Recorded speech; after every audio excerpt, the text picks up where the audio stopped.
Okay, so I've already got all the dry ingredients mixed in here, and what we have is 3 cups of flour, 1.5 teaspoons of salt, and I mixed those in together, made sure they got mixed really well. And we're putting in 3 tablespoons of butter and 1 tablespoon of shortening. You can use any combination you want to use to make 4 tablespoons. So what I'm doing here now is I'm going to squeeze the flour into all the fat, and I'm just going to do this whole step here. I spent about 10 minutes making sure that this got mixed thoroughly. So basically you want to be able to squeeze, after about 10 minutes or so, you're going to take a clump of flour and make a tight fist, and the flour is going to keep the shape. It's going to basically compress itself to the shape of inside the palm of your fist, and that's okay. It should clump together like that.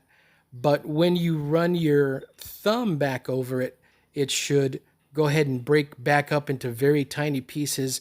What we're looking for is no visible pieces of butter or shortening or anything that says that there's a bigger piece of fat that hasn't been worked into the flour. So I'm going to go ahead and skip the video here, but I spent about 12 minutes, 10 to 12 minutes doing this part here. Here I'm checking to see basically how much further I have to go, but you definitely want to spend at least 10 minutes because this is the most important part of mixing the flour before you add water. You need to work the oil, whatever oil you're using, into here really, really well. And so now I've got the mixture down pretty well. And here's where I'm going to do, I'm going to tilt the bowl up so that you can see how I'm working this.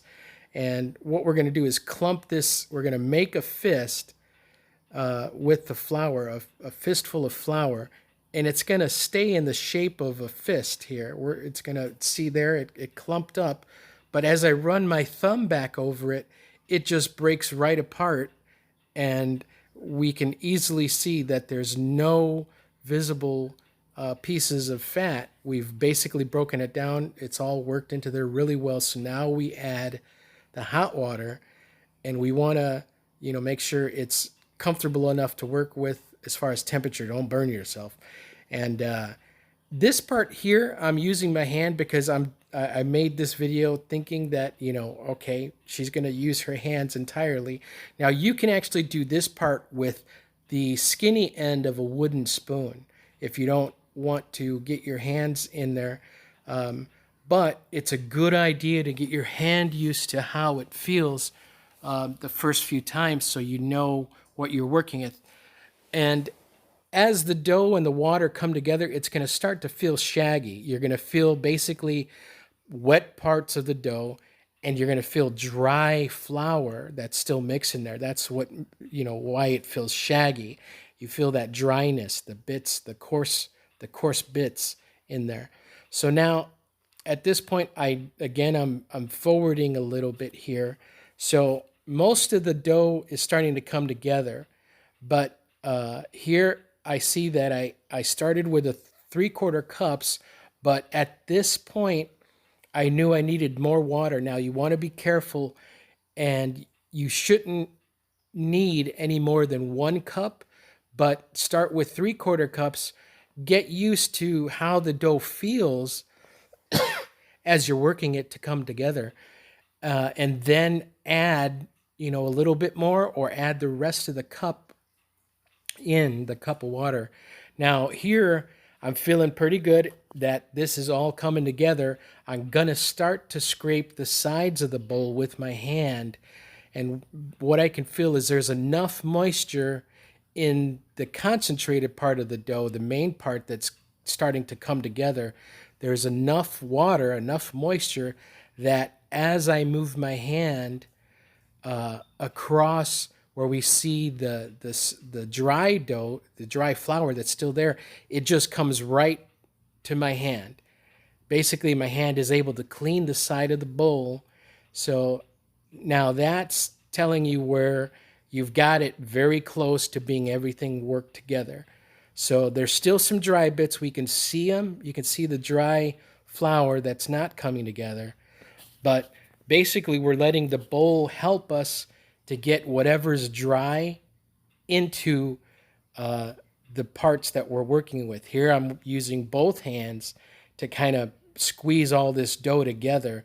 So all the dry stuff, there's just a little bit that's going to be at the very bottom of the bowl, but it's coming into the larger part of it. So basically, by continuing to crush the dough with our hands and turn it and make a fist, put some pressure in there, all the dry flour is eventually going to end up in the dough. And again, we don't want to add any more water. We know that 1 cup of water is the most we should need for this. If we start going more water, it's going to be very hard to come back from. You end up adding more flour, and then you're just chasing your tail. So 1 cup of water is more than enough, and all that loose flour is coming into the main part of the dough, and I can see that this is now ready to go ahead and turn out onto the counter so that I can get anything this dough is still not ready to use. We still have to knead it. And I'm just making sure that it's good enough to work with where I can put it on the counter and finish kneading it.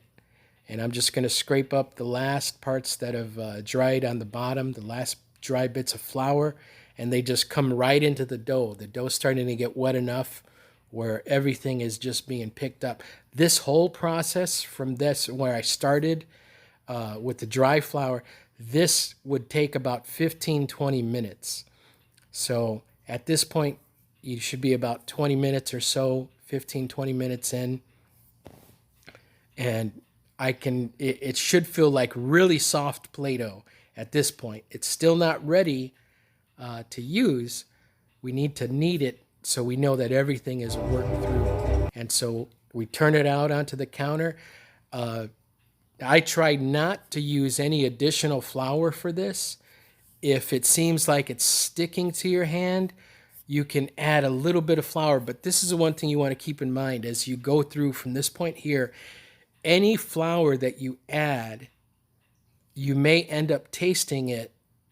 It'll taste dry and bitter when you cook the tortillas. So if you can, try not to add any flour. There's no flour on my counter. I'm just working this by hand. It's not sticking to my hand, but I can feel little pieces of dried bits of flour that are still in the dough that we need to work those out. So that's what I'm doing here. Now this whole process from here where I'm kneading it, this was about 10 to 12 minutes. It might come together sooner, as soon as 8 minutes for you.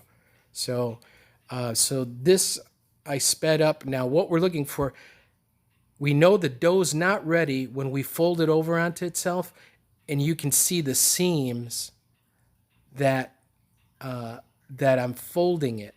So here I'm working it out. I'm trying to see if the dough is getting soft enough and working well enough to where those seams are no longer visible when I fold it over. So I'm folding it over, a little bit of pressure, and those seams will disappear. They're still showing here, but this is the portion of the video where everything is starting to come together. The dough is getting softer, and those seams are starting to disappear.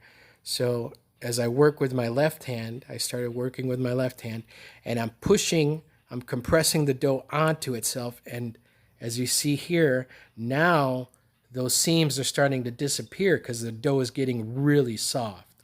And so what I'm going to do from this point, see that seam looks like it's almost gone, barely a little bit of pressure. So those seams are starting to disappear. And I'm going to take the dough in my hand and just kind of, excuse me, work it with both hands, and it should feel soft, very soft Play-Doh. You should not feel any rough bits of dough underneath the very outside, the very skin. Basically, it's smooth and it's coming together, and you can feel that it wants to turn itself into one smooth ball. And that's what I'm doing here. It's soft enough. So now I'm just going to use the counter in my hand to just get it smooth so that there's nothing, there's no creases, no folds, nothing. It's basically smooth enough. It's all going to be one smooth ball. And this is the final step here. I'm rounding it out. It'll take a nice round shape, and we're all finished here. I'm going to show you how you're going to set this back in the bowl and put a plastic bag over it. You can use a plastic shopping bag or any kind of plastic you have, and let it rest for at least 20 minutes. Don't touch it or go to the part where you're going to make the little dough balls. So here we go. It's nice and smooth. I'm going to poke it here just so you can see it's very smooth. My hand went right through, my fingertip went right through. And now I'm just smoothing it out so that little indentation isn't there. And here I got just a shopping bag, and I don't use any oil. I'm just putting it right over the top, making sure that there's no air exposed to it. And I'm going to let that rest on the counter for 20 minutes, at least 20 minutes. And then I'm going to portion this into 12 50-gram dough balls, and then roll out the tortillas and make the tortillas. Now, you can do them any size that you want. You just want to make sure that they're all the same. So here's the finished tortillas that I finished with. Now, some people want their tortillas to look more white, very white and pretty. This is unbleached flour. So yes, it doesn't look as bright as the bleached flour, but you can use whatever you want. They'll taste the same. Bleached flour, they tend to look whiter than unbleached flour, but I use unbleached flour because it's important for the other parts of cooking and baking that I do. But these are nice and soft. There is a recipe that I have where these can be even softer, but go ahead and try this recipe and see how everything comes out. If you have questions on rolling these out, give me a call or message me. But I'm trying to show you here just, these should be very soft. Definitely, keep them folded to keep them warm in a kitchen towel, and then freeze them, or refrigerate them in a Ziploc bag, and then you can just warm them on the commode to eat them. If you have any questions, just let me know. Thank you.